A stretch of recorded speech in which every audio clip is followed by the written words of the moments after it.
வணக்கம், welcome to Tiruchendur Muruga official. நான் உங்கள் கோட்டை சுந்தர். நான் வீடியோ எடுக்கும் பார்த்தீங்கன்னா மணி வந்து 6:40. வாங்க திருச்செந்தூர் முருகன் கோயில் பார்த்தீங்கன்னா அப்டேட்ஸ் என்ன சொல்லி பார்ப்போம். நம்ம நேற்று சொன்ன மாதிரி தான் பொது தரிசனம் பட் விரை தரிசனம் பார்த்தீங்கன்னா நல்ல கூட்டம். ஸோ சுற்றியுள்ள மாவட்டங்கள் தரிசனம் பண்ணவொன்னா கண்டிப்பான பொருளை தரிசனம் பண்ண வரலாம். ஈவினிங் 4:30-5 மணிக்கு மேலே வந்தீங்கன்னா கூட்டம் ரொம்ப குறைவாக தான் இருக்கும். இன்னைக்கான அப்டேட்ஸ் என்ன சொல்லி கேட்டிங்கன்னா, நாளைக்கு வெள்ளிக்கிழமை நல்ல கூட்டமாக தான் இருக்கும் கோயிலில். மழை பொறுத்தளவு பார்த்தீங்கன்னா காலையிலேருந்து தூரிட்டு இருக்கு மழை இங்கே. இது போக நாளைக்கு இப்போ வெள்ளி 13ஆம் தேதி மற்றும் 14ஆம் தேதி பார்த்தீங்கன்னா வந்து நல்ல கனமழை இருக்கும். தூத்துக்குடி மாவட்டம் ஃபுல்லாக கனமழை இருக்குன்னு சொல்லி எதிர்பார்க்கப்படுகிறது. ஸோ இது போக பொதுவாக நீங்கள் முதன்முறையாக திருச்செந்தூர் முருகன் கோயிலுக்கு நீங்கள் வர்றீங்கன்னா வியாழக்கிழமை வர்றது ரொம்ப சிறப்பு. ஏன்னா வந்து திருச்செந்தூர் முருகன் கோயில் வந்து பார்த்தீங்கன்னா குருஸ்தலம்.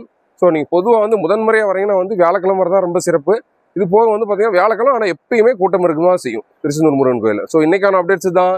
இதே மாதிரி டெய்லி திருச்செந்தூர் முருகன் உங்கள் வீட்டுக்கு கூட்டிகிட்டு வர எனக்கு ஒரு லைக் போட்டுருங்க. ஆல்ரெடி நான் சொன்ன மாதிரி தான் வாட்ஸ்அப்பில் பார்த்தீங்கன்னா மார்னிங் 11:30 to 12:30 மட்டும்தான் அவைலபிள் இருப்பேன். நன்றி, வணக்கம்.